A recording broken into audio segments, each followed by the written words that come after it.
ನಮಸ್ಕಾರ ಎಲ್ರಿಗೂ. ನಾನು ರಮೇಶ್ ಜಗತ್ ಮೈಸೂರು.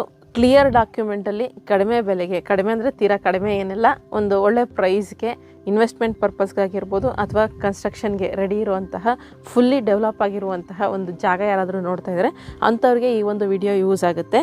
ಸೊ ಇದೊಂದು ನಾನೊಂದು ಲೇಔಟಲ್ಲಿ ಬಂದಿದ್ದೀನಿ. ಆ್ಯಕ್ಚುಲಿ ನಾವು ಮುಂಚೆನೇ ಕೂಡ ನಾನು ಬಂದಿದ್ದೆ, ಆಗ ನೋಡ್ಕೊಂಡು ಹೋಗಿದ್ವಿ. ಈಗ ಆ್ಯಕ್ಚುಲಿ ನಾವು ಕೂಡ ಇದು ಯಾಕಂದರೆ ಮೈಸೂರು ಗ್ರೇಟರ್ ಮೈಸೂರು ಆಗ್ತಾ ಇರೋದ್ರಿಂದ ಈಗ ಇನ್ವೆಸ್ಟ್ಮೆಂಟ್ ಮಾಡಿದ್ರೆ ಒಂದು ನೀಟಾಗಿ ಒಳ್ಳೆ ಜಾಗ ನೋಡಿ ಇನ್ವೆಸ್ಟ್ಮೆಂಟ್ ಮಾಡಿದ್ರೆ ಒಂದು 1 year 2 yearಗೆಲ್ಲ ಸ್ವಲ್ಪ ಅಮೌಂಟ್ ಎಲ್ಲ ಸ್ವಲ್ಪ ಜಾಸ್ತಿ ಆಗುತ್ತೆ ಅನ್ನೋ ಕಾರಣಕ್ಕೋಸ್ಕರ ಸ್ವಲ್ಪ ಮುಂದುವರಿಯೋಣ ಅಂತ ಬಂದಿದ್ವಿ.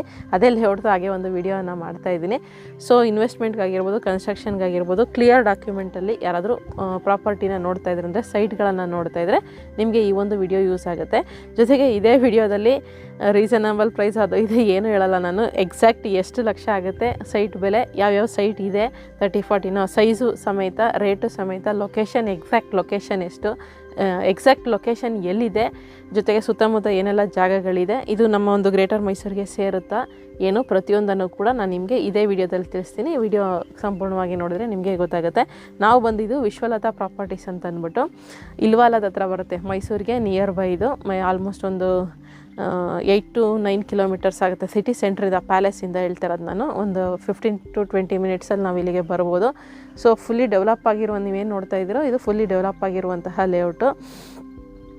ಈ ಮುಂಚೆ ನಾನು ಬಂದು ಆ್ಯಕ್ಚುಲಿ ನೋಡ್ಕೊಂಡು ಹೋಗಿದ್ವಿ, ಬಟ್ ಇವಾಗ ಗ್ರೇಟರ್ ಮೈಸೂರು ಅನೌನ್ಸ್ ಆಯ್ತಲ್ಲ, ಆದ್ದರಿಂದ ಇನ್ನು ಈಗ ಸುತ್ತಮುತ್ತ ಎಲ್ಲ ಲೇಔಟ್ಗಳಲ್ಲೆಲ್ಲ ಪರ್ ಸ್ಕ್ವೇರ್ ಫೀಟ್ 500-600 ರೂಪಾಯಿ ಎಲ್ಲ ಜಾಸ್ತಿ ಮಾಡ್ತಾಯಿದ್ದಾರೆ.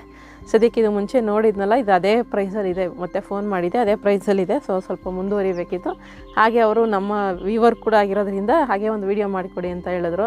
ನಾನು ಕೇಳಿದೆ ಆ್ಯಕ್ಚುಲಿ, ಸರ್ ನಿಮಗೆಲ್ಲ ರೆಸ್ಪಾನ್ಸ್ ಬರುತ್ತಾ ವಿಡಿಯೋ ಅಂತ ಅಂದರೆ, ಪರವಾಗಿಲ್ಲ ಮೇಡಮ್ ಮಾಡೋದು ಮಾಡಿಕೊಡಿ ಅಂತಂತಂದರು. ಅದಕ್ಕೋಸ್ಕರ ವಿಡಿಯೋ ಮಾಡ್ತಾ ಇರೋವಂಥದ್ದು. ಯಾಕಂದರೆ ವ್ಯೂವರ್ಸು ಜೆನ್ಯೂನ್ ಇರೋದ್ರಿಂದ ನಿಮಗೂ ಕೂಡ ಜೆನ್ಯೂನಾಗಿ ಯಾವ್ದಾದ್ರು ಒಂದು ಪ್ರಾಪರ್ಟಿ ನೋಡುವಂಥವ್ರು ಇದ್ದರೆ ಖಂಡಿತವಾಗ್ಲೂ ನೀವು ಇಲ್ಲಿ ಬಂದು ನೋಡ್ಬೋದಾಗಿದೆ. ಇವಾಗ ಅವ್ರನ್ನೇ ಮಾತಾಡ್ಸೋಣ, ಲೇಔಟ್ ಅವ್ರನ್ನ.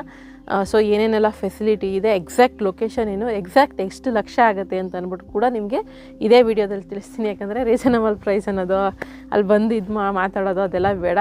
ಒಂದೊಂದು ಸೈಟು ಯಾವ್ಯಾವ ಮೆಷರ್ಮೆಂಟ್ಗೆ ಎಷ್ಟೆಷ್ಟು ಲಕ್ಷ ಆಗುತ್ತೆ ಅನ್ನೋದನ್ನು ಕೂಡ ನಾನು ನಿಮಗೆ ಇದೇ ವಿಡಿಯೋದಲ್ಲಿ ತಿಳಿಸ್ತೀನಿ. ಅವ್ರನ್ನೇ ಮಾತಾಡ್ಸೋಣ. ಸರ್ ತಮ್ಮ ಹೆಸರು? ವಿಕಾಸ್ ಅಂತ. ವಿಶ್ವಲತಾ ಪ್ರಾಪರ್ಟೀಸ್ ನೀವು ನೋಡ್ಕೊತಾ ಇರೋ ಅಂಥವ್ರಲ್ವಾ ಸರ್? ಸರ್ ಈಗ ನಮಗೆ ಟ್ರಾನ್ಸ್ಪರೆಂಟಾಗಿ ಡೀಟೇಲ್ಸ್ ಕೊಟ್ಬಿಡಿ ಸರ್. ಯಾಕಂದರೆ ಫೋನ್ ಮಾಡಿ ಹೆಚ್ಚಿಗೆ ಡೀಟೇಲ್ಸ್ ಕೊಡ್ತಾರೆ, ಆ ಥರ ಎಲ್ಲ ಮಾತಾಡೋದು ಬೇಡ. ಯಾಕಂದರೆ ಇಂಟ್ರೆಸ್ಟ್ ಇದ್ದವ್ರು, ಜೆನ್ಯೂನಾಗಿ ಬೇಕಿದ್ದವರೇ ಮಾತ್ರನೇ ಬರಲಿ. ಅದಕ್ಕೋಸ್ಕರ ಫುಲ್ ಡೀಟೇಲ್ಸನ್ನು ನೀವು ಇದೇ ವಿಡಿಯೋದಲ್ಲಿ ಕೊಟ್ಬಿಡಿ. ಸರ್ ಎಲ್ಲಿ ಬರುತ್ತೆ ಸರ್ ಎಕ್ಸಾಕ್ಟ್ ಇದು ಲೊಕೇಶನ್? ಇದು ಎಕ್ಸಾಕ್ಟ್ ಬಂದು ನಾವು ಲೇಔಟ್ ಮಾಡ್ತಿರೋವಂಥದ್ದು ಹೊಸ ಹೈವೇ, ಮೈಸೂರು ಟು ಕುಶಾಲನಗರ ಹೊಸ ಹೈವೇ ಆಗ್ತಿದ್ವಲ್ಲ, ಅದ್ರ ಅಟ್ಯಾಚ್ ಪ್ರಾಪರ್ಟಿ ಮಾಡ್ತಿರೋದು. ಇದು ಎಕ್ಸಾಕ್ಟ್ ಲೊಕೇಶನ್ ಬಂದು ನಿಮಗೆ ಮೇಘಲಾಪುರ, ಇಲ್ವಾಲದಿಂದ ನಿಮಗೆ ಜಸ್ಟ್ 1 kilometerಲ್ಲಿ 5 minutesಲ್ಲಿ ಬರ್ಬೋದು. ನಿಮ್ಗೆ ಏನು ಅಡ್ವಾಂಟೇಜ್ ಇದು ಅಂತ ಅಂದರೆ, ಈ ಲೇಔಟ್ ಬಂದು ನಿಮಗೆ ಆಲ್ರೆಡಿ ಇವಾಗ state highway Mysuru to Kushalanagar highway ಇದೆ, ಅಲ್ಲಿಂದ ಜಸ್ಟ್ 1 kilometer. ಹಾಗೆಯೇ ನಾವು ಮೇಯ್ನ್ ಥಿಂಗ್ ಮಾಡ್ತಿರೋದು ಬಂದು ಹೊಸ ಹೈವೇ. ನಿಮ್ಗೆ ಹೊಸ ಹೈವೇ ಸಹ ಜಸ್ಟ್ ಇಲ್ಲಿಂದ 2 minutes ಡ್ರೈವ್, 150 meters ಆಗುತ್ತೆ. ಇದು ನಾವು ಪ್ರೀಮಿಯಮಾಗಿ ಡೆವಲಪ್ಮೆಂಟ್ ಮಾಡಿರೋದ್ರಿಂದ ಪ್ರೀಮಿಯಂ ಪ್ಲೇಸ್ ಸಿಟಿ ಅಂತ ಲೇಔಟ್ ಹೆಸರು ಬಂದಿರೋದು. ಇದು ಡೆವಲಪ್ಮೆಂಟ್ ಮೇಲೆ ವೆಲ್ ಡೆವಲಪ್. ನಿಮ್ಗೆ ಯಾವುದೇ ರೀತಿ ಜಸ್ಟ್ 18 feet ತಾರ್ ರೋಡು, ಓವರ್ ಹೆಡ್ ಎಲೆಕ್ಟ್ರಿಸಿಟಿ ಕೊಟ್ಟಿಲ್ಲ ನಾವು. ಕಂಪ್ಲೀಟ್ಲಿ ಗೇಟೆಡ್ ಕಮ್ಯುನಿಟಿ, 24/7 ಸೆಕ್ಯೂರಿಟಿ ಇರ್ತಾರೆ. ನಿಮಗೆ ರೋಡ್ ಬಂದು end to end concrete road ಇದೆ, ಕ್ಲೋಸ್ಡ್ ಡ್ರೈನೇಜ್, ಅಂಡರ್ಗ್ರೌಂಡ್ ಎಲೆಕ್ಟ್ರಿಸಿಟಿ ಸಹ ಇದೆ. ನಿಮಗೆ ಸ್ಟ್ರೀಟ್ ಲೈಟ್ ಆಗಿರ್ಬೋದು, CCTV ಸರ್ವೆಲೆನ್ಸ್ ಆಗಿರ್ಬೋದು, ವಾಟರ್ ಟ್ಯಾಂಕ್ ಆಗಿರ್ಬೋದು, ಕಂಪ್ಲೀಟ್ಲಿ ಫೆಸಿಲಿಟೀಸ್ ಇದೆ. ಪಾರ್ಕ್ ವಿಚಾರಕ್ಕೆ ಬಂದು ನಿಮಗೆ ಗಾರ್ಡನ್ ಆಗಿರ್ಬೋದು, ಜಾಗಿಂಗ್ ಟ್ರ್ಯಾಕ್ ಆಗಿದೆ, ಆಮೇಲೆ ನಿಮಗೆ ಕಿಡ್ಸ್ ಪ್ಲೇ ಗ್ರೌಂಡು, ಆಮೇಲೆ sitting areas, completely well development ಕೊಟ್ಟಿರೋದು ನಾವು. ಇದೇನು ಸರ್ ಇದು ಜಾಗಿಂಗ್ ಟ್ರ್ಯಾಕ್? ಹೌದು, ಇದು ಬಂದು ಜಾಗಿಂಗ್ ಟ್ರ್ಯಾಕ್ ಬಂದಿದ್ದು ಮ್ಯಾಮ್. Okay sir. ಸರ್ ಇದು ಬಸ್ ಫೆಸಿಲಿಟಿ ಎಲ್ಲ ಇದೆಯಾ ಸರ್? ಯಾಕಂದರೆ ಕೆಲವೊಂದು ಲೇಔಟ್ ಏನು ಮಾಡ್ತಾರೆ, ಫುಲ್ ಇಂಟೀರಿಯರ್ ಆಗಿ ಇದು ಮಾಡ್ತಾರೆ, ಪ್ರೈವೇಟ್ ವೆಹಿಕಲಲ್ಲೇ ಬರಬೇಕು ಅನ್ನೋ ರೀತಿಲಿ ಆಗ್ಬಿಡುತ್ತೆ. ಹೌದು, ಖಂಡಿತ ಇದ್ರ ಬಗ್ಗೆ ನಾವು ಮಾಹಿತಿ ಕೊಡ್ತೀವಿ. ಬಸ್ ಫೆಸಿಲಿಟೀಸ್ ಎಟ್ ಪ್ರೆಸೆಂಟು ನಮ್ಮ ಲೇಔಟ್ ಮುಂದೆ ನಿಮಗೆ ಸಿಟಿ ಬಸ್ ಓಡಾಡುತ್ತೆ ಅಲ್ಲ ಸರ್? ಹೌದು, ಎಟ್ ಪ್ರೆಸೆಂಟ್ ನಿಮಗೆ ಸಿಟಿ ಬಸ್ ಸಹ ಬರುತ್ತೆ. ಇಲ್ಲಿಂದ ನಿಮಗೆ ಆಲ್ರೆಡಿ ಹೇಳೋಗಿರೋಂಗೆ ಹೊಸ ಹೈವೇ ಜಸ್ಟ್ 150 meters, 3 minutes ಅಷ್ಟೇ ಹೈವೇ. ನಿಮಗೆ ನ್ಯಾಷನಲ್ ಹೈವೇ NH 275 ಬಂದು ನ್ಯಾಷನಲ್ ಹೈವೇ ಬಗ್ಗೆ ಇನ್ನೊಂದು ಮಾಹಿತಿ ಏನು ಕೊಡಬೇಕು ಅಂದರೆ ಮ್ಯಾಮ್, ನಿಮಗೆ ಎಲ್ಲ ಕಸ್ಟಮರ್ಸು ಬಂದು ವಿಸಿಟ್ ಮಾಡೋರು, ಸರ್ ಯಾವ ರೀತಿ Bengaluru to Mysuru non stop highway ಇದೆ, ಅದೇ ರೀತಿ ಇದಾಗ್ಬಿಟ್ರೆ ನಮಗೆ ಎಕ್ಸಿಟ್ ಇರಲ್ಲ, ಅದು ಇದು ಅಂತ ಕೇಳ್ತಿರ್ತಾರೆ. ಅದು ಬಂದು ನಾನ್ ಸ್ಟಾಪ್ ಹೈವೇ ಬಂದು ಬೆಂಗಳೂರು ಟು ಮೈಸೂರು. ಇದು ಬಂದು national highway 275 NS 275. For example ನಿಮ್ಗೆ ಇದು ಯಾವ ರೀತಿ ಹೈವೇ ಬರುತ್ತೆ ಅಂತ ಅಂದರೆ, ಇವಾಗ ಯಾವ ರೀತಿ Hassan to Bangalore national highway, ಅದು ಬಂದು ನ್ಯಾಷನಲ್ ಹೈವೇ 275 NS 275. ಅದೇ ರೀತಿ ಮೈಸೂರು ಟು ಕುಶಾಲನಗರ್ NS 275. ಯಾವ ರೀತಿ ನಿಮ್ಗೆ ಹಾಸನ್ ಟು ಬ್ಯಾಂಗ್ಳೂರು ರೋಡ್ ಸೈಡಲ್ಲಿ ಸ್ಕೂಲ್ಸ್ ಆಗಿರ್ಬೋದು, ಕಾಲೇಜಸ್ ಆಗಿರ್ಬೋದು, ಹಾಸ್ಪಿಟಲ್ಸ್ ಆಗಿರ್ಬೋದು, ಪ್ರತಿಯೊಂದು ಫೆಸಿಲಿಟೀಸ್ ಸಿಗುತ್ತೆ. ಅದೇ ರೀತಿ ನಿಮಗೆ ಇದ್ರ ಹೈವೇ ಅಟ್ಯಾಚು ಸಿಗುತ್ತೆ ನಿಮಗೆ. ಎಲ್ಲ ಕಡೆ ಮಾಮೂಲಿ ಎಕ್ಸಿಟ್ ಹೌದು, ಪ್ರತಿಯೊಂದು ಮೈಸೂರು ಹೌದು ಕಂಪ್ಲೀಟ್ಲಿ. ಫಾರ್ ಎಕ್ಸಾಂಪಲ್ ಅದೇ ಹೇಳಿದ್ನಲ್ಲ, Hassan to Bangalore completely open, ಯಾವುದೇ ರೀತಿ ಅದು ಕ್ಲೋಸ್ಡ್ ಇಲ್ಲ ನಿಮಗೆ. ಅದು ಬಂದು 4 ಲೈನ್ ಹೈವೇ ಆಗಿದ್ರು ಸಹ ಕಂಪ್ಲೀಟ್ಲಿ ಓಪನ್. ಇದು ಬಂದು ಬ್ಯಾಂಗ್ಳೂರು ಟು ಮೈಸೂರು ಬಂದು ಅದು ನಾನ್ ಸ್ಟಾಪ್ ಹೈವೇ, ಅದು ಎಕ್ಸ್ಪ್ರೆಸ್ ಹೈವೇ. ಅದೇ ಬೇರೆ ಹೈವೇ, ಇದೇ ಬೇರೆ ಹೈವೇ. ನಿಮಗೆ ಆಮೇಲೆ ಬ್ಯಾಂಗ್ಳೂರ್ಗೆ ಹೋಗ್ಬೇಕಿಲ್ಲ ಕುಶಾಲನಗರಕ್ಕೆ ಹೋಗಬೇಕು ಅಂತ ಅಂದರು ಸಹ ಜಸ್ಟ್ ಇಲ್ಲಿಂದ ನಾನು ಹೇಳಿದಾಗೆ 3 ಮಿನಿಟ್ಸ್ ಅಷ್ಟೇ. ಹೈವೇಗೆ ಹೋಗ್ತೀನಿ ಅಂದರೆ ಲೆಫ್ಟ್ ಸೈಡ್ ಹೈವೇ ಹೋಗ್ತೀನಿ ಅಂದರೆ ಕುಶಾಲನಗರ್, ಮಡಿಕೇರಿ, ಮಂಗಳೂರು ಹೋಗ್ಬೋದು. ರೈಟ್ ಸೈಡ್ ಹೋಗ್ತೀನಿ ಅಂತಂದರೆ ಒಂದು ನೀವು ಇಲ್ಲಿಂದ 10 ಕಿಲೋಮೀಟರ್ಸ್ ಹೋದರೆ ರಿಂಗ್ ರೋಡ್ ಕನೆಕ್ಟ್ ಆಗ್ತೀರಾ. ಇಲ್ಲೇ ಒಂದೇ ಹೈವೇ ನೀವು ಬ್ಯಾಂಗ್ಳೂರ್ಗೆ ಹೋಗ್ಬೇಕಂದ್ರೆ ಜಸ್ಟ್ ನಿಮಗೆ ಇಲ್ಲ ಹೈವೇ ಎತ್ತುತ್ತೆ ಅಂದರೆ direct Bangalore Kengeri. Okay sir, ಆಯಿತು ಸರ್. ಇವಾಗ ನಮ್ಮದು ಮೈಸೂರು ಗ್ರೇಟರ್ ಮೈಸೂರು ಆಗಿದೆ, ಅನೌನ್ಸ್ ಕೂಡ ಆಗಿದೆ. ಈಗ ಈ ಒಂದು ಲೇಔಟು ಗ್ರೇಟರ್ ಮೈಸೂರಿಗೆ ಸೇರುತ್ತೆ. ಗ್ರೇಟರ್ ಮೈಸೂರು ಅಂತಂತಂದ್ರೆ ಸುಮ್ಮನೆ ಸಿಂಪಲ್ ಆಗಿ ಹೇಳುವಂಥದ್ದು, ಈಗ ಬೆಂಗಳೂರು ಹೆಂಗೆ BBMP ಇದೆಯೋ ಅದೇ ರೀತಿ ಮೈಸೂರು, ಬೆಂಗಳೂರು ಬೃಹತ್ ಬೆಂಗಳೂರು ಮಹಾನಗರ ಪಾಲಿಕೆ ಆಗಿದೆಯಲ್ಲ ಅದೇ ರೀತಿ ಇದು ಅಷ್ಟೇ ಬೃಹತ್ ಮೈಸೂರು ಮಹಾನಗರ ಪಾಲಿಕೆ ಅಂತ ಆಗಿದೆ. ಸೊ ಮೈಸೂರಿನ ಒಂದು ಸ್ವಲ್ಪ ಅಂದರೆ ತೀರಾ ಒಳಗಡೆ ಹೋಗ್ತಾ ಇಲ್ಲ, ಸುತ್ತಮುತ್ತ ಇರುವಂತಹ ಜಾಗಗಳೆಲ್ಲವೂ ಕೂಡ ಗ್ರೇಟರ್ ಮೈಸೂರಿಗೆ ಸೇರಿ ಲ್ಯಾಂಡ್ ವ್ಯಾಲ್ಯೂ ಎಲ್ಲ ಸ್ವಲ್ಪ ಜಾಸ್ತಿ ಆಗಿದೆ. ಅದೆಲ್ಲ ಸಾಕಷ್ಟು ರೀಲ್ಸ್ ನೋಡಿರ್ತೀರ. ಲ್ಯಾಂಡ್ ವ್ಯಾಲ್ಯೂ ಸ್ವಲ್ಪ ಒಂದು ರೀತಿಯಾಗಿ ಮೈಸೂರು ತುಂಬ ಟ್ರಾಫಿಕ್ ಆಗುತ್ತೆ ಅಂತ ನಮಗೆ ಮೂಲ ಮೈಸೂರಿಗರಿಗೆ ಬೇಜಾರಾಗುತ್ತೆ. ಬಟ್ ಏನು ಮಾಡೋಕ್ಕಾಗಲ್ಲ, ಡೆವಲಪ್ ಆಗ್ತಾ ಇದೆ. ಮುಂದೆ ಫ್ಯೂಚರ್ ಅಲ್ವಾ, ಇನ್ನೇನು ಮಾಡೋಕ್ಕಾಗಲ್ಲ ಅಂದ್ಕೊಂಡು ಹೋಗ್ಬೇಕಷ್ಟೇ. ಅದೇ ರೀತಿಯಾಗಿ ಈ ಒಂದು ಲೇಟು ಗ್ರೇಟರ್ ಮೈಸೂರಿಗೆ ಸೇರೋ. ಹೌದು, ಖಂಡಿತ.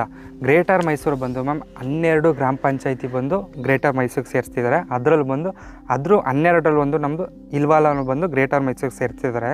ಇವಾಗ ಯಾವುದೆಲ್ಲ ಸಿಟಿ ಅಂತ ಎಲ್ಲ ಪರಿಗಣಿಸ್ತಿದ್ರು ಅದೆಲ್ಲನೂ ಬಂದು ಇವಾಗ ಗ್ರೇಟರ್ ಮೈಸೂರಿಗೆ ಮಾಡ್ತಿದ್ದಾರೆ. ನಿಮಗೆ ಗ್ರೇಟರ್ ಮೈಸೂರು ಆದರೆ ಅಡ್ವಾಂಟೇಜ್, ಆಲ್ರೆಡಿ ಮ್ಯಾಮ್ ಹೈವೇ ಆಗ್ತಿರೋದ್ರಿಂದ ಲ್ಯಾಂಡ್ ಪ್ರೈಸ್ ಇವಾಗಲೇ ನಾವು ಲ್ಯಾಂಡ್ ತೊಗೊಳಕ್ಕೆ ಆಗ್ತಿಲ್ಲ. ನೀವು ಒನ್ಸ್ ಹೈವೇ ಕಂಪ್ಲೀಟ್ ಆದಮೇಲೆ ಗ್ರೇಟರ್ ಮೈಸೂರು ಒನ್ಸ್ ಅನ್ವನ್ಸ್ ಆಯಿತು ಅಂದರೆ, ಇವಾಗ ಆಲ್ರೆಡಿ ಅನ್ವನ್ಸ್ ಆಗಿದೆ. ಹೌದು, ಅದು ಇನ್ನೊಂದು ಜಸ್ಟ್ 4 ಮಂತ್ಸಲ್ಲೆಲ್ಲ 4 to 5 ಮಂತ್ಸಲ್ಲೆಲ್ಲ ಆಗೋಗುತ್ತೆ greater Mysuru. Once greater Mysuru ಆದಮೇಲೆ ಮ್ಯಾಮ್ ಇವಾಗ ಏನು ಪ್ರೈಸ್ ಇದೆ 1:2 ಅಲ್ಲ 1:3 ಆಗೋಗುತ್ತೆ. ಏನಕ್ಕೆ ಅಂದರೆ ಹೈವೇ ಕಂಪ್ಲೀಟ್ ಆಗ್ತಿದೆ ಅಂತ ಅಂದ್ಬಿಟ್ಟು ಆಲ್ರೆಡಿ 1:2 ಇದೆ. ಅದೇ 5 ವರ್ಷದ ಹಿಂದೆ, ಇವಾಗ 5 ವರ್ಷಕ್ಕೆ ಕಂಪೇರ್ ಮಾಡಿದ್ರೆ ಇಲ್ಲಿಗೆ 30% ಜನಸಂಖ್ಯೆ ಜಾಸ್ತಿ ಆಗಿರೋದ್ರಿಂದನೇ ಗ್ರೇಟರ್ ಮೈಸೂರು ಮಾಡ್ತಿರೋದು. ಜನಸಂಖ್ಯೆನೂ ಜಾಸ್ತಿ ಆಗಿದೆ, ಆಮೇಲೆ ಔಟ್ಸ್ಕರ್ಟಲ್ಲಿ ಸಿಟಿ ಬೆಳೀತಾನೂ ಇದೆ. ಅದರಿಂದ ಗ್ರೇಟರ್ ಮೈಸೂರಿಗೆ ಸೇರಿಸ್ತಿದ್ದಾರೆ. ನಿಮ್ಗೆ ಅಡ್ವಾಂಟೇಜಸ್ ಏನು ಅಂತ ಅಂದರೆ, ಇವಾಗ ಅದೇ ನೀವು ಹೇಳ್ದಾಗೇ ಬ್ಯಾಂಗ್ಳೂರಲ್ಲಿ BBMP ಯಾವ ಥರ ಇದೆ ಅದೇ ರೀತಿ GMMP ಗ್ರೇಟರ್ ಮೈಸೂರು ಮಹಾನಗರ ಪಾಲಿಕೆ ಅಂತ ಮಾಡ್ತಿರೋಂಥದ್ದು. ನಿಮ್ಗೆ ಏನು ಅಡ್ವಾಂಟೇಜ್ ಅಂದರೆ, ಇವಾಗ ಆಲ್ರೆಡಿ ನಮ್ಮದು DTCP ಅಪ್ರೂವ್ಡ್ ಆಗಿದೆ, ಲೇಔಟ್ ಕಂಪ್ಲೀಟ್ ಆಗಿದೆ. ಇನ್ನೊಂದು ಏನು ಎಕ್ಸ್ಟ್ರಾ ನಿಮಗೆ ಅಡ್ವಾಂಟೇಜಸ್ ಏನಂತಂದರೆ, ಗ್ರೇಟರ್ ಮೈಸೂರಿಗೆ ಸೇರ್ತು ಅಂತ ಅಂದರೆ ಗೌರ್ಮೆಂಟ್ ಕಡೆಯಿಂದ, ಸೆಂಟ್ರಲ್ ಗೌರ್ಮೆಂಟಿಂದ ರೋಡ್ಸ್ ಆಗಿರ್ಬೋದು, ವಾಟರ್ ಫೆಸಿಲಿಟೀಸ್ ಆಗಿರ್ಬೋದು, ನಿಮಗೆ ಅಂಡ್ UGD ಆಗಿರ್ಬೋದು, ಪ್ರತಿ ಹಳ್ಳಿಗಳಲ್ಲಿ ಯಾವುದೆಲ್ಲ ಸೇರ್ತಿದೆ ಅದೆಲ್ಲ ನಿಮಗೆ ಬೇಗ ಆಗೋಗುತ್ತೆ. ಇವಾಗ ಸುಮಾರು ಹಳ್ಳಿ ಕಡೆ ಇವಾಗ ಗ್ರೇಟರ್ ಮೈಸೂರು ಯಾವುದೆಲ್ಲ ಸೇರ್ತಿದೆ ಅಲ್ಲಿ ಎಷ್ಟು ಊರುಗಳಲ್ಲಿ ವಾಟರ್ ಫೆಸಿಲಿಟೀಸ್ ಇಲ್ಲ, ರೋಡ್ ಫೆಸಿಲಿಟೀಸ್ ಇಲ್ಲ ಕರೆಕ್ಟಾಗಿ, ಅದು ಯಾವುದಿಲ್ಲ. ಗ್ರೇಟರ್ ಮೈಸೂರು ಒನ್ಸ್ ಆ್ಯಡ್ ಆಯಿತು ಅಂತ ಅಂದರೆ ನಿಮ್ಗೆ ಆಲ್ಮೋಸ್ಟ್ ಜಸ್ಟ್ 1 ಇಯರ್ ಎಲ್ಲ ಕಂಪ್ಲೀಟ್ ಫೆಸಿಲಿಟಿ ಸಿಕ್ಬಿಡುತ್ತೆ. ಹಾಗೆ ಇವಾಗ ಎಟ್ ಪ್ರೆಸೆಂಟ್ ಇಲ್ಲಿ ಗೌರ್ಮೆಂಟ್ ವ್ಯಾಲ್ಯೂ ನೀವು ಟ್ಯಾಕ್ಸ್ ಕಟ್ತಿರೋವಂಥದ್ದು ಜಸ್ಟ್ 6.7 ಸಮಥಿಂಗ್ ಅಷ್ಟೇ. ಒನ್ಸ್ ಗ್ರೇಟರ್ ಮೈಸೂರು ಆಯಿತು ಅಂತಂದರೆ 1:2 1:3 ಆಗೋಗುತ್ತೆ. ಒನ್ಸ್ ಗ್ರೇಟರ್ ಮೈಸೂರು ಆದರೂ ಸಹ ನಿಮಗೆ ಟ್ಯಾಕ್ಸ್ ವ್ಯಾಲ್ಯೂ ಜಾಸ್ತಿ ಆಗುತ್ತೆ ಗೌರ್ಮೆಂಟ್ ಕಟ್ಟಲಿಕ್ಕೆ. ನಿಮಗೆ ಲ್ಯಾಂಡ್ ಪ್ರೈಸಸ್ 1:3 1:4 ಆಗೋಗುತ್ತೆ. ಒನ್ಸ್ ನೀವು ಗ್ರೇಟರ್ ಮೈಸೂರು ಆದಮೇಲೆ ತೊಗೊಳ್ಳೋ ಕಾಸ್ಟಿಗೆ ಅದು 50% ಆಫ್ ದ ಕಾಸ್ಟ್ ಇವಾಗ ಹಾಕಿದ್ರೆ ನೀವು ಸೈಟ್ ಕೊಟ್ಬೋದು, ಮನೇನೂ ಕೊಟ್ಬೋದು. Okay sir. ಸರ್, ಇವಾಗ ಮುಖ್ಯವಾಗಿ ಪ್ರಾಪರ್ಟಿ ಅಂತ ಬಂದರೆ ಡಾಕ್ಯುಮೆಂಟ್ಸ್ ಸರ್. ಹೌದು, ಡಾಕ್ಯುಮೆಂಟ್ಸ್ ಏನೇನಾಗಿರಬೇಕು, ಕ್ಲಿಯರ್ ಆಗಿರಬೇಕು. ಸೊ ಇದು ಯಾವ ಖಾತೆಗೆ ಸೇರುತ್ತೆ, ಜೊತೆಗೆ ಇದು ನನಗೆ ಹೇಳಿದ ಪ್ರಕಾರ ಇಂಡಿವಿಜುವಲ್ ಆಗಿ ಒಂದೊಂದು ಸೈಟನ್ನೇ ಆಲ್ರೆಡಿ ರಿಜಿಸ್ಟರ್ ಆಗಿರುವಂಥದ್ದು, ಒಂದೊಂದು ಸೈಟನ್ನೇ ನಮ್ಮ ಹೆಸರಿಗೆ ಟ್ರಾನ್ಸ್ಫರ್ ಆಗುವಂಥದ್ದು. ಸೊ ಅದರಿಂದ ನಮ್ಗೆ ಸ್ವಲ್ಪ ಸೇಫ್ಟಿ ಆ ರೀತಿ ಎಲ್ಲ ನಾನು ಥಿಂಕ್ ಮಾಡಿದಂಥದ್ದು. ಅದು ಡಾಕ್ಯುಮೆಂಟ್ಸ್ ಬಗ್ಗೆ ಹೇಳಿ ಸರ್. ಡಾಕ್ಯುಮೆಂಟ್ಸ್ ವಿಚಾರ ಬಂದರೆ ಅಂದರೆ ಮ್ಯಾಮ್ ಕಂಪ್ಲೀಟ್ಲಿ ನಮ್ದು ಅಪ್ರೂವ್ಡ್ ಲೇಔಟ್ DTCP ಡೈರೆಕ್ಟರಿಸ್ಟಿಕ್ ಕೌಂಟಿ ಪ್ಲಾನ್ ಅಥಾರಿಟಿಯಿಂದ ಆಲ್ರೆಡಿ ಅಪ್ರೂವ್ಡ್ ಆಗಿದೆ. ಗ್ರೇಟರ್ ಮೈಸೂರು ಅಂತಂದರೆ ಗ್ರೇಟರ್ ಮೈಸೂರಿಗೆ ಆ್ಯಡ್ ಆಗುತ್ತೆ. ಈಗ ಆಲ್ರೆಡಿ ಗೌರ್ಮೆಂಟ್ ಕಡೆಯಿಂದ ಅಪ್ರೂವ್ಡ್ ಆಗಿ ಬಂದು ಈ ಖಾತಾ ಎಲೆಕ್ಟ್ರಾನಿಕ್ಸ್ ಖಾತಾ 11A Form 9 ಖಾತಾನೂ ಆಗಿದೆ. ನಿಮಗೆ ಏನಂತಂದರೆ ನಾರ್ಮಲ್ ಮುಂಚೆ ಬಂದು ಬಂದು ನಿಮಗೆ ಮ್ಯಾನ್ಯುವಲ್ ಖಾತಾ ಬರ್ತಿತ್ತು. ಇವಾಗೆಲ್ಲ ಡಿಜಿಟಲ್ ಖಾತಾ, ಈ ಖಾತಾ ಎಲೆಕ್ಟ್ರಾನಿಕ್ಸ್ ಖಾತಾ. ಯಾವ ರೀತಿ ಅಂದರೆ PID number, property identification number, ಒಂದು ಸ್ವತ್ತಿನ ಸಂಖ್ಯೆ ಅಂತೀವಿ ಕನ್ನಡದಲ್ಲಿ. ಆ ಖಾತಾದಲ್ಲಿ ಇವಾಗ ನೀವು ಒಂದು ಸ್ಪೈ ಮಾಡ್ತಿದ್ದೀರಾ ಅಂತ ಅಂದರೆ ಆ ಖಾತಾದಲ್ಲಿ ನಿಮ್ಮ ಫೋಟೋ ಇರುತ್ತೆ, ಸೈಟ್ ಫೋಟೋ ಇರುತ್ತೆ, ಸೈಟ್ ನಂಬರ್ ಇರುತ್ತೆ, ಸರ್ವೆ ನಂಬರ್ ಇರುತ್ತೆ, ಚೆಕ್ ಬಂದಿರುತ್ತೆ ನಿಮಗೆ ಪೂರ್ವ ದಿಕ್ಕಿಗೆ ಯಾವುದು, ಪಶ್ಚಿಮಕ್ಕೆ ಯಾವುದು, ಉತ್ತರಕ್ಕೆ ಯಾವುದು, ದಕ್ಷಿಣಕ್ಕೆ ಯಾವುದು ಚೆಕ್ ಬಂದಿರುತ್ತೆ. ನೀವು ಒನ್ಸ್ ನಿಮಗೆ ರಿಜಿಸ್ಟ್ರೇಷನ್ ಆಯಿತು ಅಂತ ಅಂದರೆ ನಿಮ್ಮ ಹಕ್ಕು ಇಲ್ಲದೆ, ನಿಮ್ಮ ಸೈನ್ ಇಲ್ಲದೆ, ನಿಮ್ಮ ತಮ್ಮಿಲ್ಲ ಅಂದರೆ, ನಿಮ್ಮದು ಇಂಪ್ರೆಷನ್ ಇಲ್ಲ ಅಂತ ಅಂದರೆ, ಆ PID ನಂಬರ್ ಇಲ್ಲ ಅಂದರೆ ಯಾರು ಸಹ ಬಂದು ಇರಲಿಕ್ಕೂ ಆಗಲ್ಲ, ಬೇರೆಯವ್ರು ಯಾರು ಸಹ ಸೇಲ್ ಮಾಡಲಿಕ್ಕೂ ಆಗಲ್ಲ. Completely approved layout 11A form 9 ಖಾತಾ. ನೀವು ಒನ್ಸ್ ಬೈ ಮಾಡಾದ್ಮೇಲೆ ಪಂಚಾಯತಿಗೆ ಹೋಗಿ ಜಸ್ಟ್ ಟ್ರಾನ್ಸ್ಫರ್ ಮಾಡಿಸ್ಕೊಳ್ಳೋದಷ್ಟೇ. ಈಗ ಆಲ್ರೆಡಿ ಇಂಡಿವಿಜುವಲ್ ಆಗಿ ಎಲ್ಲ ಸೈಟಿಗೂ ಟೋಟಲ್ ಕಂಪ್ಲೀಟ್ಲಿ 94 ಸೈಟ್ಸ್ಗೆ ಇಂಡಿವಿಜುವಲ್ ಖಾತಾ ಇದೆ ನಿಮ್ಗೆ ರಿಜಿಸ್ಟ್ರೇಷನ್ ಆದಮೇಲೆ ಜಸ್ಟ್ ಏನಂತ ಅಂದರೆ ಟ್ರಾನ್ಸ್ಫರ್ ಮಾಡೋದು. ಇವಾಗ ಬಂದು ನಮ್ಮ ಫೋಟೋ, ನಮ್ಮ ಅಡ್ರೆಸ್ ಎಲ್ಲ ಕಂಪ್ಲೀಟ್ಲಿ ಇರುತ್ತೆ. ನಿಮಗೆ ರಿಜಿಸ್ಟ್ರೇಷನ್ ಆದಮೇಲೆ ಆ ಸೇಲ್ ಡೀಡ್ ಏನಿರುತ್ತೆ, ಆ ಸೇಲ್ ಡೀಡ್ ಜೊತೆಗೆ ಈಗ ನಾವೇನು ಖಾತಾ ಕೊಟ್ಟಿರ್ತೀವಿ ಆ ಸೈಟ್ದು ಖಾತಾ ಮತ್ತು ಆ ಸೈಟ್ದು ಸೇಲ್ ಡೀಡ್ನ ಪಂಚಾಯತಿಗೆ ಹೋಗಿ ತೊಗೊಂಡೋಗಿ ಕೊಟ್ಟರೆ ನಮ್ಮದೆಲ್ಲ ಏನು ಡೀಟೇಲ್ಸ್ ಇರುತ್ತೆ ಅದೆಲ್ಲ ನಿಮ್ದು ಟ್ರಾನ್ಸ್ಫರ್ ಆಗುತ್ತೆ. ಓಕೆ ಸರ್, ಇದು ಟೋಟಲ್ ಎಷ್ಟು ಸೈಟ್ಸ್ ಇದ್ದಾವೆ? ಇದು ಟೋಟಲ್ ಬಂದು ನಿಮಗೆ 94 ಸೈಟ್ಸ್ ಇದೆ ma'am. Already 50% of the sites sold out. Remaining ಒಂದು 50% ಇದೆ. ಅದು ನಾವು ಇವಾಗ ಉದ್ದೇಶ ಏನು ಅಂತ ಅಂದರೆ, ಇವಾಗ ಇಮಿಡಿಯೇಟ್ ವೀಡಿಯೋ ಮಾಡಿಸ್ತಿರೋದು ಅಂತ ಅಂದರೆ, ಗ್ರೇಟರ್ ಮೈಸೂರು ಅನ್ವಾನ್ಸ್ ಆಗಿರೋದ್ರಿಂದ ನಿಮಗೆ ಟ್ಯಾಕ್ಸ್ ಪ್ರೈಸ್ ಆಗಿರ್ಬೋದು, ಜಾಗದ ಬೆಲೆ ಆಗಿರ್ಬೋದು, ಇಮಿಡಿಯೇಟ್ ಜಾಸ್ತಿ ಆಗಿಬಿಡುತ್ತೆ ನೀವು ಸ್ವಲ್ಪ ದಿನ ಡಿಲೇ ಮಾಡಿದ್ರು ಸಹ. ಏನಂದರೆ ನಾವು ಏನಕ್ಕೆ ಇದೇ ಪ್ರೈಸಿಗೆ ಕೊಡ್ತಿದ್ದೀವಿ ಬೇರೆಯವ್ರ ಥರ. ಇವಾಗ ಗ್ರೇಟರ್ ಮೈಸೂರು ಅನ್ವಾನ್ಸ್ ಆದ ತಕ್ಷಣವೇ ಅಕ್ಕಪಕ್ಕ ಲೇಔಟ್, ಸರೌಂಡಿಂಗ್ ಲೇಔಟಲ್ಲೆಲ್ಲ ಈಗ ಜಸ್ಟ್ 3000 ಇದ್ದಿದ್ದೆಲ್ಲ 3500, 3600, 3700 ಮಾಡಿದ್ದಾರೆ. ಬಟ್ ನಾವು ಆ ಥರ ಮಾಡ್ತಿಲ್ಲ. ಏನಕ್ಕೆ ಅಂದರೆ ನಾವು ಆಲ್ರೆಡಿ ಲ್ಯಾಂಡು ಬೈ ಮಾಡಾಗಿತ್ತು. ಇವರು ಅನ್ವಾನ್ಸ್ ಮಾಡೋಕ್ಕಿಂತ ಮುಂಚೆನೇ ನಾವು ಲೇಔಟ್ ಡೆವಲಪ್ಮೆಂಟ್ ಮಾಡಾಗಿದೆ. ಅದಕ್ಕೋಸ್ಕರ ನಾವು ಏನು ನಾರ್ಮಲಾಗಿ 3 ಮಂತ್ಸ್ಗೆ ಒಂದ್ಸಲ ಏನು ಪ್ರೈಸು 150 ರೂಪೀಸ್ ಹೈಕ್ ಮಾಡ್ತೀವಿ ಆ ಥರ ಮಾಡ್ಕೊಂಡು ಬರ್ತಿದ್ದೀವಿ ಹೊರತು ಯಾವುದೇ ರೀತಿ ಗ್ರೇಟರ್ ಮೈಸೂರು ಆಗೋಗ್ತಿದೆ, ಇವಾಗ ಹೈವೇ ಕಂಪ್ಲೀಟ್ ಆಗ್ತಿದೆ ಅಂತ ಅಂದ್ಬಿಟ್ಟು ನಾವು ಯಾವುದೇ ರೀತಿ 500, 600 ಪ್ರೈಸಸ್ ಜಾಸ್ತಿ ಮಾಡ್ತಿಲ್ಲ. ಅದಕ್ಕೋಸ್ಕರ ನಾವು ಏನು ಈಗ ಮಾಹಿತಿ ತಿಳಿಸ್ಬೇಕು ಅಂತ ಬಂದಿರೋದು ಅಂದರೆ, ಅದು ಆಗೋಷ್ಟರಲ್ಲಿ ನೀವು ತೊಗೋಬೇಕು ಅಂತ ಇದ್ದರೆ, ಒಂದು ಒಳ್ಳೆ ಜಾಗದಲ್ಲಿ ಒಂದು ಒಳ್ಳೆ ಡಾಕ್ಯುಮೆಂಟ್ಸ್ ಇರೋ ಅದ್ರಲ್ಲಿ ಸೈಟ್ ತೊಗೋಬೇಕು ಅಂದರೆ ಇವಾಗಲೇ ಬಂದು ತೊಗೊಳ್ಳಿ ಅನ್ನೋದು ಒಂದು ಇನ್ಫಾರ್ಮೇಷನ್ ತಿಳಿಸ್ಬೇಕು ಅನ್ನೋಕ್ಕೋಸ್ಕರ ನೀವು ಸೈಟ್ ತೊಗೊಳಕ್ಕೆ ಅಂತಲೇ ಬಂದಿದ್ದೀರಾ. ನಿಮ್ಮದು ಜೆನ್ಯೂನ್ ಕಸ್ಟಮರ್ಸ್, ನಾನು ತುಂಬ ವೀಡಿಯೋಸ್ ನೋಡಿದೆ, ಎಲ್ಲ ಜೆನ್ಯೂನ್ ಕಸ್ಟಮರ್ಸ್ ಇದ್ದಾರೆ. ನಿಮ್ಮ ಕಡೆಯಿಂದ ಒಂದು ಒಳ್ಳೆ ಕಸ್ಟಮರ್ಸಿಗೆ ಒಳ್ಳೆ ಸೈಟ್ ಸಿಗಬೇಕು, ಒಳ್ಳೆ ಡಾಕ್ಯುಮೆಂಟ್ಸ್ ಇರೋ ಸಿಗಬೇಕು ಅನ್ನೋಕ್ಕೋಸ್ಕರ ಒಂದು ವೀಡಿಯೋ ಮಾಡಿ ಅಂತ ಹೇಳಿ. ಸರಿ ಸರ್, ಇವಾಗ ಸರ್ ಪ್ರೈಸು, ಯಾಕಂದರೆ ಇಲ್ಲಿ ಕಡಿಮೆ ಬೆಲೆಗೆ ಸಿಗುತ್ತೆ ಅಂತ ಕೆಲವ್ರು ಹಂಗೆ ತಾನೆ ಕಡಿಮೆ ಬೆಲೆಗೆ ಸಿಗುತ್ತೆ ಅಂತ ಹೇಳ್ತಾರೆ. ಬಟ್ ಪಾಪ ಜೆನ್ಯೂನಾಗಿ ಅವ್ರು ವಿಸಿಟ್ ಮಾಡೋಕ್ಕೆ ಬಂದಾಗ ಒಂದು ರೇಟ್ ಆ ರೀತಿಯಲ್ಲಿ ಆಗಿಬಿಡುತ್ತೆ. ಅದಕ್ಕೆ ಈಗ ಎಕ್ಸಾಕ್ಟ್ ಒಂದೊಂದು ಸೈಟ್ಗೆ ಅಂದರೆ ಯಾವ್ಯಾವ ಮೆಷರ್ಮೆಂಟ್ಗೆ ಎಷ್ಟೆಷ್ಟು ಲಕ್ಷ ಆಗುತ್ತೆ ಅನ್ನೋದನ್ನ ನಾನು ಇವತ್ತಿನ ರೇಟ್ ಏನಿದೆ ಅದನ್ನು ನಾನು ನಿಮಗೆ ಕಂಪ್ಲೀಟಾಗಿ ತಿಳಿಸ್ಬಿಡ್ತೀನಿ. ಆಗ ನಿಮಗೂ ಕೂಡ ಟ್ರಾನ್ಸ್ಪರೆಂಟ್ ಆಗಿರುತ್ತೆ. ಜೊತೆಗೆ ಜೆನ್ಯೂನ್ ಆಗಿ ಬೈ ಮಾಡೋವಂಥವ್ರು ನೀವು ಇವ್ರನ್ನ ಕಾಂಟ್ಯಾಕ್ಟ್ ಮಾಡ್ಬೋದು. ಕಾಂಟ್ಯಾಕ್ಟ್ ನಂಬರ್ ನಿಮಗೆ ಕೆಳಗಡೆ ಡಿಸ್ಪ್ಲೇಲಿ ಬರ್ತಾ ಇರುತ್ತೆ. ಜೊತೆಗೆ ಡಿಸ್ಕ್ರಿಪ್ಷನಲ್ಲೂ ಕೂಡ ನಾನು ನಿಮಗೆ ಇವರ ಒಂದು ನಂಬರನ್ನು ಹಾಕಿರ್ತೀನಿ. ಸರಿ, ಇವಾಗ ಯಾವ್ಯಾವ ಮೆಷರ್ಮೆಂಟಲ್ ಸೈಟ್ಸ್ ಇದೆ? ಮೆಷರ್ಮೆಂಟ್ ಬಂದು ನಿಮಗೆ 30-40 ಇದೆ, 30-50 ಇದೆ, 30-30 ಇದೆ. 30-40, 30-50, 30-30 ಮೂರು ಇದರಲ್ಲಿ ಇದೆ. ಸೊ ಇವಾಗ 30-40 ನಾರ್ಮಲ್ ಆಗಿ 30-40 ಅಂತಂದರೆ 1200 ಸ್ಕ್ವೇರ್ ಫೀಟ್ ಅಂತ ಬರುತ್ತೆ. 30-40 ಬಟ್ 30-40 ಅಂದರೆ ಕೆಲವರಿಗೆಲ್ಲ ಪಾಪ ಅರ್ಥ ಆಗಲ್ಲ. ಬಟ್ 30-40ಗೆ ಎಷ್ಟು ಅಮೌಂಟ್ ಆಗುತ್ತೆ ಅನ್ನೋದು ಹೇಳ್ತೀನಿ. ಎಷ್ಟಿದೆ sir square feet? Ma'am at present ಬಂದು ಈ ಥರ ಡೆವಲಪ್ಮೆಂಟಲ್ಲಿ ಅಕ್ಕಪಕ್ಕಕ್ಕಿಂತ ನಾವು ಅದಕ್ಕಿಂತ 50 ರೂಪೀಸ್ ಪ್ರೈಸ್ ಕಡಿಮೆನೇ ಕೊಡ್ತಿರೋದು. ಈ ಥರ ಡೆವಲಪ್ಮೆಂಟ್ ಮಾಡೋ ಸಹ ನಮ್ಮ ಪ್ರೈಸ್ ಬಂದು 2875. ಅದರಲ್ಲೂ ಸಹ ನಿಮಗೆ ಸ್ಲೈಟ್ಲಿ ನೆಗೋಷಿಯಬಲ್ ಇದೆ. 2875 ಅದರಲ್ಲೂ ನೆಗೋಷಿಯಬಲ್ ಇದೆ. 30-40 ಸೈಟ್ಗೆ ಸಿಟಿ ಸೆಂಟ್ರಿಂದ ಜಸ್ಟ್ ಒಂದು 10 ಮಿನಿಟ್ಸಲ್ಲಿ ಅಥವಾ 15 ಮಿನಿಟ್ಸ್ನಲ್ಲಿ ಬರ್ಬೋದಾದಂತಹ ಜಾಗ. ಕ್ಲಿಯರ್ ಡಾಕ್ಯುಮೆಂಟು, ಯಾವುದೇ ರೀತಿಯಾದಂಥ ಡಾಕ್ಯುಮೆಂಟ್ ಬೇಕು ಆ ರೀತಿ ಏನಿಲ್ಲ. ಒಳ್ಳೆ ಕರೆಕ್ಟ್ ಕ್ಲಿಯರ್ ಡಾಕ್ಯುಮೆಂಟ್, ಯಾಕಂದರೆ ನಾವು ಕೂಡ ಅದು ಮುಂದುವರಿಬೇಕು ಅಂದ್ಕೊಂಡೇ ಬಂದಿರೋವಂಥದ್ದು. ಡಾಕ್ಯುಮೆಂಟ್ಸು ಅಷ್ಟೇ ನೀವು ಈಸ್ಕೊಂಡು ಎಷ್ಟು ಲಾಯರ್ಗಳಿಗೆ ಹೋಗ್ಬೇಕಾದ್ರೆ ತೋರಿಸಿ ನೀವು ಚೆಕ್ ಮಾಡಿಸ್ಕೊಂಡೇ ಮುಂದುವರಿಬೋದು. 30-40 ಸೈಟ್ಗೆ ಬಂದು 34,50,000 ರೂಪಾಯಿ ಇವರು ಕೋಟ್ ಮಾಡ್ತಾ ಇರೋವಂಥದ್ದು. ಇದರಲ್ಲೂ ಕೂಡ ಸ್ಲೈಟ್ಲಿ ನೆಗೋಷಿಯಬಲ್ ಇರುತ್ತೆ. ಸೊ ಗ್ರೇಟರ್ ಮೈಸೂರು ಆಯಿತು ಅಂತಂದರೆ ಇವರು 1:3, 1:4 ಆಗುತ್ತೆ ಅಂತ ಹೇಳ್ತಾರೆ. ಬಟ್ ಕನ್ಫರ್ಮ್ ಆಗಂತೂ ಈಗ 34 ಲ್ಯಾಕ್ ಏನಿದೆ, ಗ್ರೇಟರ್ ಮೈಸೂರು ಅನೌನ್ಸ್ ಆದ ತಕ್ಷಣವೇ ಸ್ವಲ್ಪ ಜಾಸ್ತಿ ಆಗ್ತಾ ಇದೆ ಸುತ್ತಮುತ್ತ ಎಲ್ಲ. ಬಟ್ 45 ಲ್ಯಾಕ್, 50 ಲ್ಯಾಕ್ ಅಂತೂ ಆಗೋದಂತೂ ಸತ್ಯ. ನಮಗೆ ತಿಳಿದಿರೋ ಮಟ್ಟಿಗೆ ನಾವು ಸುತ್ತಮುತ್ತ ಕುತೂಹಲಕ್ಕೆಲ್ಲ ವಿಚಾರಿಸ್ತಾ ಇರ್ತೀವಲ್ಲ ಅದರಿಂದ. ಬಟ್ ಇವ್ರು ಹೇಳೋ ಪ್ರಕಾರ 1:2, 1:3 ಕೂಡ ಆಗುತ್ತೆ ಅಂತ ಹೇಳ್ತಾರೆ. ಬಟ್ ನನ್ನ ಪ್ರಕಾರ ಒಂದು 50 ಲ್ಯಾಕ್ಸ್ ಅಂತೂ ಮಿನಿಮಮ್ ಅಂತೂ ಆಗುತ್ತೆ ಅಂತ ಅಂದ್ಕೊಂಡಿದ್ದೀನಿ. ಸದ್ಯಕ್ಕೆ 30-40 ಬೆಲೆ ಬಂದು 34,50,000 ಇದೆ. ಇದರಲ್ಲೂ ಕೂಡ ಸ್ಲೈಟ್ಲಿ ನೆಗೋಷಿಯಬಲ್ ಇದೆ. ಇನ್ನು ನೆಕ್ಸ್ಟು 30 ಇದೆ ಹೇಳಿ ಸರ್. 30 2875 ನಿಮಿಷ. ಇದು ಒಂದು 30 ಸೈಟ್ಗೆ 2875. ಒಂದು ನಿಮಿಷ ಸರ್. ಇದು ಬಂದು 25,87,000 ರೂಪಾಯಿ ಆಗುತ್ತೆ. ಅಂದರೆ ಇದರಲ್ಲೂ ಕೂಡ ಸ್ಲೈಟ್ಲಿ ನೆಗೋಷಿಯಬಲ್ ಇರುತ್ತೆ. ಸ್ವಲ್ಪ ನೀವು ಮಾತಾಡಿದ್ರ ಮೇಲೆ ಡಿಪೆಂಡ್ ಅಷ್ಟೇ. ಎದುರುಗಡೆನೇ ಹೇಳ್ತಾ ಇದ್ದೀನಿ, ಸ್ವಲ್ಪ ನೀವು ಮಾತಾಡಿಕೊಂಡು ಕಡಿಮೆಯನ್ನು ಮಾಡಿಸ್ಕೊಬೋದು. 25 ಲಕ್ಷ ಅಂದ್ಕೊಳ್ಳಿ, 25,87,000 ಇದೆ. ಸೊ 30 ಸೈಟ್ ಬಂದು ನಿಮಗೆ 25 ಲಕ್ಷಕ್ಕೆ ಈ ಒಂದು ಜಾಗದಲ್ಲಿ ಫುಲ್ಲಿ ಡೆವಲಪ್ ಆಗಿದೆ. ಯಾಕಂದರೆ ನಾವು ಕೆಲವೊಂದು ಕಡೆ ಸೈಟ್ ತೊಗೊಂಡ್ಬಿಟ್ಟು ಡ್ರೈನೇಜ್ ಪ್ರಾಬ್ಲಮ್ಮು, UGD ಇರಲ್ಲ, UGD ಅದು ಸೆಪ್ಟಿಕ್ ಟ್ಯಾಂಕ್ ಮಾಡಿಸ್ಬೇಕು, ಆ ರೀತಿ ಎಲ್ಲ ತಲೆನೋವಾಗಿದ್ದಂಥದ್ದು ಕೂಡ ಇದೆ. ಸೊ ಇದು ಬಂದು ಫುಲ್ಲಿ ಡೆವಲಪ್ ಆಗಿದೆ. ಯಾವುದೇ ರೀತಿ ಎಲೆಕ್ಟ್ರಿಸಿಟಿ ಆಗಿರ್ಬೋದು ಎಲ್ಲ ನೀಟಾಗಿದೆ. ಇನ್ವೆಸ್ಟ್ಮೆಂಟ್ಗೆ ಅಥವಾ ಕನ್ಸ್ಟ್ರಕ್ಷನ್ಗೆ ನೀವು ನೋಡ್ಕೊಬೋದಾಗಿದೆ. ಇನ್ನು 30-50ಗೆ ಹೇಳ್ತೀನಿ. 30-50ಗೆ 1500 ಸ್ಕ್ವೇರ್ ಫೀಟ್ ಬರುತ್ತೆ. ಬಟ್ ಇದೆಲ್ಲ ನಿಮಗೆ ಗೊತ್ತಿಲ್ಲದೆ ಇರೋರು ತಲೆ ಕೆಡಿಸ್ಕೋಬೇಡಿ. 30-50 ಸೈಟ್ಗೆ ಎಷ್ಟು ರೇಟ್ ಆಗುತ್ತೆ ಅಂದರೆ 2875 ಅಲ್ಲ ಸರ್? ಹೌದು. 43,12,000 ಆಗುತ್ತೆ. 30-30ಗೆ 25 ಲಕ್ಷ ಆಗುತ್ತೆ. 30-40ಗೆ 34 ಲಕ್ಷ ಆಗುತ್ತೆ. 30-50ಗೆ 43 ಲಕ್ಷ ರೂಪಾಯಿ ನಿಮಗೆ ಆಗುತ್ತೆ. ಇದರಲ್ಲೂ ಕೂಡ ಸ್ಲೈಟ್ಲಿ ನೆಗೋಷಿಯಬಲ್ ಇದೆ ಅಂತ ಹೇಳಿದ್ದಾರೆ.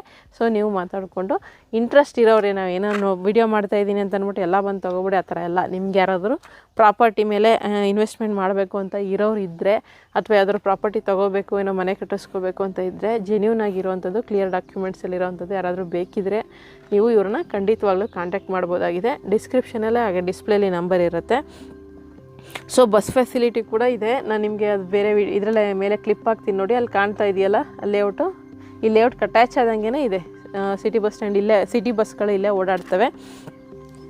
ಜೊತೆಗೆ ಪ್ರೈವೇಟ್ ವೆಹಿಕಲ್ ಇರೋರ್ಗೆ ಏನೂ ತೊಂದರೆ ಇಲ್ಲ. ಇದು ಬಿಟ್ಟರೆ ಲೇಔಟ್ ಬಿಟ್ಟರೆ ಇಲ್ಲೇ Kushalanagar Mysuru to Kushalanagar main highway, national highway ಆಗ್ತಾಯಿದೆ. ಸೊ ಅದು ಹೈವೇಗಳಾದರೆ ಸ್ವಲ್ಪ ರೇಟ್ಗಳೆಲ್ಲ ಜಾಸ್ತಿ ಆಗುತ್ತೆ. ಆಲ್ಮೋಸ್ಟ್ 70% ಕೆಲಸ. ಮುಂಚೆ ಒಂದು ಸತಿ ಬಂದಿದೆ ವಿಸಿಟ್ಗೆ ಅಂತಲೇ ನಾನು, ಆವಾಗ ಒಂದು 40% ಕೆಲಸ ಆಗಿತ್ತು. ಈಗ 70% ಕೆಲಸ ಆಗಿದೆ. ಅದನ್ನು ಹೋಗ್ತಾ ನೋಡ್ಕೊಂಡು ಹೋಗಬೇಕು. ಅದು ಸಾಧ್ಯವಾದರೆ ನಿಮಗೆ ಅಲ್ಲಿ ಬೈಟ್ ಹಾಕ್ತೀನಿ ನಾನು. ಸೊ ಹೈವೇ ಪಕ್ಕದಲ್ಲೇ ಇರುವಂಥದ್ದು. ಯಾರಾದರೂ ಜೆನ್ಯೂನಾಗಿ ಬೇಕಿದ್ದಂಥವ್ರು ಖಂಡಿತವಾಗ್ಲೂ ಇವ್ರನ್ನ ಕಾಂಟ್ಯಾಕ್ಟ್ ಮಾಡ್ಬೋದಾಗಿದೆ.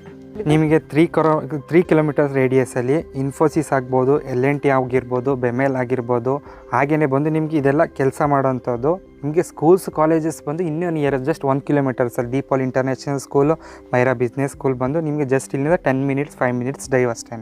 Okay sir. ಈಗೇನು ನೋಡ್ತಾ ಇದ್ದೀರಲ್ಲ, ಇದು ಬಂದು ಮೇಘಲಾಪುರ ಅಲ್ಲ ಸರ್? ಹೌದು, ಮೇಘಲಾಪುರದಲ್ಲೇ ಈ ಒಂದು ಲೇಔಟು ಏನು ಡೆವಲಪ್ ಆಗಿರುವಂಥದ್ದು. ಸೊ ಯಾವುದೋ ಇಂಟೀರಿಯರ್ ಜಾಗ ಅಂತಲೂ ಏನಿಲ್ಲ. ಸೊ ಒಂದು ಊರಿಗೆ ಅಟ್ಯಾಚ್ ಆಗಿರುವಂತಹ ಲೇಔಟು. ಬೇಕಿದ್ದವರು ಇವ್ರನ್ನ ಕಾಂಟ್ಯಾಕ್ಟ್ ಮಾಡ್ಬೋದಾಗಿದೆ. ಫ್ಯಾಮಿಲಿ ಲೀಡ್ ಮಾಡಲಿಕ್ಕೆ, ಒಂದು ಕೆಲಸ ಮಾಡಲಿಕ್ಕೆ, ಇನ್ನೊಂದು ಸ್ಕೂಲ್ಸು, ಕಾಲೇಜಸ್ಸು, ಹಾಸ್ಪಿಟಲ್ಸು. ಒಂದು ಸಿಟಿಲಿ ಮನೆ ತೊಗೋತೀನಿ ಅಂತಂದರೆ 1-2 ಕೋಟಿ ಮಿನಿಮಮ್ ಬೇಕು. ನಿಮಗೇನು ಅಲ್ಲಿದ್ದರೂ ಏನು ಫೆಸಿಲಿಟೀಸ್ ಬೇಕು, ಸ್ಕೂಲ್ಸು ಮಕ್ಕಳಿಗೆ, ಕಾಲೇಜಸ್ಸು, ಹಾಸ್ಪಿಟಲ್ಸ್, ಮೇಯ್ನ್ ಥಿಂಗ್ ಇದು 3 ಬೇಕು. ಅಲ್ಲಿದು 50%, ಈಗ 1 ಕೋಟಿಯಿಂದ 2 ಕೋಟಿ ಬದಲು ಅದರದ್ದು 50 ಭಾಗನ ನೀವು ಇಲ್ಲಿ ಇನ್ವೆಸ್ಟ್ಮೆಂಟ್ ಮಾಡಿದ್ರೆ ನಿಮಗೆ ಸ್ಕೂಲ್ಸ್ ಫೆಸಿಲಿಟೀಸ್ ಆಗಿರ್ಬೋದು, ಕಾಲೇಜ್ ಫೆಸಿಲಿಟೀಸ್ ಆಗಿರ್ಬೋದು, ಬಸ್ ಫೆಸಿಲಿಟೀಸ್ ಆಗಿರ್ಬೋದು, ನಿಮಗೆ ಪ್ರತಿನಿತ್ಯ ದಿನಸಿ ಏನು ಬೇಕು ಕಂಪ್ಲೀಟ್ಲಿ ಫೆಸಿಲಿಟೀಸ್ ಸಿಗುತ್ತೆ. ಹಾಗೆಯೇ ಅಲ್ಲಿಗಿಂತ ನಿಮಗೆ ವೆಲ್ ಡೆವಲಪ್ಮೆಂಟ್ ಆಗಿರೋ ಲೇಔಟ್ ಸರ್. ಇದು ಲೋನ್ ಸರ್, ಮುಖ್ಯವಾಗಿ ಲೋನು. ಇವಾಗ ಲೋನ್ ಬಂದು ಮ್ಯಾಮ್ ನಿಮಗೆ 5-6 ಬ್ಯಾಂಕಲ್ಲಿ ಆಗುತ್ತೆ. ಮೇನ್ ಥಿಂಗ್ ಏನಂತಂದರೆ ಬೇಸ್ಡ್ ಆನ್ ಇವಾಗ ನಿಮ್ಮದು ಸಿವಿಲ್ ಸ್ಕೋರು ಅಪ್ ಟು 80% ತನಕ ಲೋನ್ ಆಗುತ್ತೆ. ನಮ್ದು ಕಂಪ್ಲೀಟ್ಲಿ ಅಪ್ರೂವ್ಡ್ ಆಗಿರೋದ್ರಿಂದ 80% ಯಾವ ಬ್ಯಾಂಕಿಗೆ ಹೋದ್ರೂ ಸಿಗುತ್ತೆ ನಿಮಗೆ 80%. ಸರ್ ಮತ್ತೆ ಬ್ಯಾಂಕ್ ಲೋನ್ ಏನು ಮಾಡ್ಬಿಡ್ತಾರೆ ಗೊತ್ತಾ ಸರ್? ಸ್ಯಾಲರಿಡ್ ಆಗಿರ್ಬೇಕು ಅಂತಾರೆ. ಹೌದು. ಈ ಸೆಲ್ಫ್ ಎಂಪ್ಲಾಯ್ಡ್ ಆಗಿರ್ತಾರೆ, ಕೆಲವರು ಬಿಸ್ನೆಸ್ ಮಾಡ್ತಾ ಇರ್ತಾರೆ ಅಂತ. ಬಿಸ್ನೆಸ್ ಇದ್ರೆ ma'am IT file 2 years or 3 years IT ಇದ್ರೆ ಅದಕ್ಕೂ 80% ಲೋನ್ ಆಗುತ್ತೆ. ನಮ್ದೆಲ್ಲ ಸ್ಯಾಲರಿ ಇಲ್ಲ, ಎಲ್ಲ ಸೆಲ್ಫ್ ಎಂಪ್ಲಾಯ್ಡ್ ಇರ್ತೀವಿ. ಈಗ ನಾನು ಲೋನ್ಗೆ ಹೋಗ್ಬೇಕು ಅಂದರೆ ಈಗ ಅಂದರೆ ನೀವು ಲೋನ್ ಒಂದು IT ಏನಾದರೂ ಬೇಕು, IT ರಿಟರ್ನ್ಸ್ ಫೈಲ್ ಮಾಡಬೇಕು. ಅದಿದ್ರೆ ಓಕೆ. IT ರಿಟರ್ನ್ಸ್ ಫೈಲ್ ಇದ್ರೆ ಏನು ಪ್ರಾಬ್ಲಮ್ ಇಲ್ಲ, ಲೋನ್ ಸಿಗುತ್ತೆ ನಿಮಗೆ. Okay sir. ಅದಕ್ಕೆ ಲೋನ್ ಯಾಕಂದರೆ ಮುಖ್ಯ. ಯಾಕಂದರೆ ಎಲ್ಲರ ಹತ್ರನೂ ಸರ್ ಅಷ್ಟು ದೊಡ್ಡ ಮಟ್ಟದ ಕ್ಯಾಶ್ ಇರೋದಿಲ್ಲ. ಒಂದು ಸ್ವಲ್ಪ ಸೇವಿಂಗ್ಸ್ ಮಾಡಿರ್ತೀವಿ, ಅದನ್ನ ಹಾಕ್ಬಿಟ್ಟು ಒಂದು ಇನ್ವೆಸ್ಟ್ಮೆಂಟ್ಗೆ ಇರಲಿ, ಒಂದು 2-3 ವರ್ಷ ಆದರೆ ಸ್ವಲ್ಪ ಜಾಸ್ತಿ ಆಗುತ್ತೆ ಅನ್ನೋ ಒಂದು ಕನ್ಸಲ್ಲಿಂದ ಮಾಡಿರ್ತೀವಲ್ಲ, ಅದಕ್ಕೆ ನಿಮಗೆ ಇಫ್ ಇನ್ ಕೇಸ್ ನಿಮಗೆ ಸ್ಯಾಲ್ರಿ ಜಾಸ್ತಿ ಬರ್ತಿಲ್ಲ, ನಿಮಗೆ ಜಾಸ್ತಿ ಇನ್ಕಮ್ ಎಲ್ಲೂ ಬರ್ತಿಲ್ಲ ಅಂತ ಅಂದರೆ ಲೋನ್ ಸಿಗುತ್ತೆ ನಿಮಗೆ. ಬಟ್ ಆದರೆ ನಿಮಗೆ ರೇಟ್ ಆಫ್ ಇಂಟ್ರೆಸ್ಟ್ ಬಂದು ಜಾಸ್ತಿ ಆಗುತ್ತೆ. ಪ್ರೈವೇಟ್ ಬ್ಯಾಂಕಲ್ಲಿ ಸಿಗುತ್ತೆ, ರೇಟ್ ಆಫ್ ಇಂಟ್ರೆಸ್ಟ್ ಜಾಸ್ತಿ ಆಗುತ್ತೆ. ಓಕೆ ಸರ್, ಆಯಿತು. ಸೊ ಇದಿಷ್ಟು ಇವತ್ತಿನ ವಿಡಿಯೋ. ಯಾರಿಗಾದರೂ ಏನಾದರೂ ಹೇಳೋದ್ನಲ್ಲ ಆಗಲೇ ಇನ್ವೆಸ್ಟ್ಮೆಂಟ್ ಪರ್ಪಸ್ಗಾಗಿರ್ಬೋದು, ಕನ್ಸ್ಟ್ರಕ್ಷನ್ಗಾಗಿರ್ಬೋದು, ಕ್ಲಿಯರ್ ಡಾಕ್ಯುಮೆಂಟ್ಸಲ್ಲಿ ಒಂದು ಪ್ರಾಪರ್ಟಿ ಬೇಕು ಅಂತಿದ್ರೆ ಖಂಡಿತ ಅವ್ರನ್ನ ಕಾಂಟ್ಯಾಕ್ಟ್ ಮಾಡ್ಬೋದು. ನಂಬರ್ ನಾನು ಡಿಸ್ಕ್ರಿಪ್ಷನ್ ಆಗಿ ಡಿಸ್ಪ್ಲೇಲಿ ಕೊಟ್ಟಿರ್ತೀನಿ. ಮುಂದಿನ ವಿಡಿಯೋ ಜೊತೆ ಮತ್ತೆ ಸಿಗ್ತೀನಿ. ಇದೇ ಒಂದು ವಿಡಿಯೋದಲ್ಲಿ ಎಲ್ಲ ನಿಮಗೆ ಮಾಹಿತಿ ಸಿಕ್ಕಿದೆ ಅಂತ ಅನ್ಕೊತೀನಿ. ಬೇಕಾದ್ರೆ ಫ್ರೀ ಸೈಟ್ ವಿಸಿಟ್ ಕೂಡ ಇರುತ್ತೆ ಇವ್ರ ಕಡೆಯಿಂದನೇ. ಹೌದು. ನೀವು ಅವ್ರಿಗೆ ಫೋನ್ ಮಾಡಿ ಬಂದು ಸೈಟ್ ಫ್ಯಾಮಿಲಿ ಸಮೇತ ಬಂದು ಸೈಟನ್ನು ನೋಡಿ ನಿಮ್ಗೆ ಇಷ್ಟ ಆದರೆ ಮಾತ್ರನೇ ಮುಂದುವರಿರಿ. ಯಾಕಂದರೆ ಯಾರಿಗೂ ಕೂಡ ಏನು ಇಲ್ಲಿ ಬಲವಂತ ಇಲ್ಲ. ನಾನು ಇಲ್ಲಿ ಪ್ರಾಪರ್ಟಿ ನೆಕ್ಸ್ಟ್ ಪ್ರೊಸೀಜರ್ಗೆ ಹೋಗ್ಲಿಕ್ಕೆ ಅಂತ ಬಂದಿದ್ದು, ಜೊತೆಗೆ ಇವ್ರನ್ನ ವ್ಯೂವರ್ ಆಗಿರೋದ್ರಿಂದ ಮುಂಚೆಯಿಂದನೂ ಪರಿಚಯ ಇದ್ದವರು, ಅದಕ್ಕೋಸ್ಕರ ವಿಡಿಯೋ ಮಾಡ್ತಾಯಿದ್ದೀನಿ. ಸೊ ಇಷ್ಟ ಇದ್ದವ್ರು ಮಾತ್ರನೇ ನಿಮಗೆ ಜೆನ್ಯೂನ್ ಆಗಿ ಬೇಕು ಅಂದರೆ ಒಂದೊಳ್ಳೆ ಕ್ಲಿಯರ್ ಡಾಕ್ಯುಮೆಂಟ್ಸಲ್ಲಿ ಬಂದು ಇಲ್ಲಿ ನೋಡಿ ಆನಂತರ ಮುಂದುವರಿಬೋದಾಗಿದೆ. ಡಾಕ್ಯುಮೆಂಟ್ಸ್ ಎಲ್ಲ ಚೆಕ್ ಮಾಡಿಸ್ಕೊಂಡು. ಮತ್ತು ಯಾರಾದರೂ ಹಿಂಗೆ ಜಾಗ ಏನಾದರೂ ಪರ್ಚೇಸ್ ಮಾಡಬೇಕು ಅಂತಿದ್ರೆ ಮೈಸೂರು ಸುತ್ತಮುತ್ತ, ಇಲ್ಲೇ ಅಂತಲ್ಲ ನಾನು ಹೇಳ್ತಾ ಇರೋದು, ಎಲ್ಲಾದರೂ ಸರಿಯೇ, ಇವ್ರು ಏನು ಅಂದ್ಕೊಂಡ್ರೂ ಪರವಾಗಿಲ್ಲ, ಎಲ್ಲಾದರೂ ಸರಿಯೇ ಪರ್ಚೇಸ್ ಮಾಡೋದಿದ್ರೆ ಗ್ರೇಟರ್ ಮೈಸೂರು ಈಗ ಅನೌನ್ಸ್ ಆಗಿದೆ. ಅದೆಲ್ಲ ಪ್ರೊಸೀಜರ್ ಎಲ್ಲ ಮುಂದುವರಿಯೋದಕ್ಕಿಂತ ಮುಂಚೆನೇ, ಅಂದರೆ ಇನ್ನೊಂದು 4-5 ಮಂತ್ಸಲ್ಲಿ ನೀವು ಜಾಗಗಳನ್ನು ತಗೊಳ್ಳಿ. ಯಾಕಂದರೆ ಅದಾದಮೇಲೆ, ಯಾಕಂದರೆ ಒಂದು ಚಿಕ್ಕ ಅಮೌಂಟಲ್ಲಿ ಏನೋ ಒಂದು ಜಾಗ ತೊಗೋಬೇಕಂತ ಕನಸಿಟ್ಕೊಂಡಿರ್ತೀವಿ. ಈ ಗ್ರೇಟರ್ ಮೈಸೂರೆಲ್ಲ ಆದರೆ ಪ್ರಾಪರ್ಟಿ ವ್ಯಾಲ್ಯೂ ಸಿಕ್ಕಾಪಟ್ಟೆ ಜಾಸ್ತಿ ಆಗಿಬಿಡುತ್ತೆ. ಜೊತೆಗೆ ಇಲ್ಲೇ ಈ ಲೇಔಟ್ ಏನಿದೆ, ಇಲ್ಲೇ ಒಂದು ಜಸ್ಟ್ 2 ಕಿಲೋಮೀಟರ್ಸ್ ರೇಂಜಲ್ಲಿ ಇನ್ನು ನಮ್ಮ ಇಂಟರ್ನ್ಯಾಷನಲ್ ಕ್ರಿಕೆಟ್ ಸ್ಟೇಡಿಯಂ ಕೂಡ ಆಗ್ತಾಯಿದೆ. ಈ ರೀತಿಯಾಗಿ ಸಾಕಷ್ಟು ಫೆಸಿಲಿಟಿ ಆಗ್ತಾಯಿದೆ. ಇಲ್ಲೇ ಅಂತಲ್ಲ, ಗ್ರೇಟರ್ ಮೈಸೂರು ನಿಮಗೆ ಪ್ರಾಪರ್ಟಿ ವ್ಯಾಲ್ಯೂ ಸಿಕ್ಕಾಪಟ್ಟೆ ಜಾಸ್ತಿ ಆಗುತ್ತೆ. ತಗೊಳ್ಳೋ ಅಂಥವ್ರಿದ್ರೆ ಒಂದು 3-4 ಮಂತ್ಸಲ್ಲೇ ಇದು ಮಾಡ್ಕೊಳ್ಳಿ, ಜೆನ್ಯೂನ್ ಆಗಿ ನೋಡಿ ತಗೊಳ್ಳಿ. ಸೊ ಇದಿಷ್ಟನ್ನು ಹೇಳಬೇಕಾಗಿತ್ತು. ಮುಂದಿನ ವಿಡಿಯೋ ಜೊತೆ ಮತ್ತೆ ಸಿಗ್ತೀನಿ. ಧನ್ಯವಾದಗಳು. Thank you so much.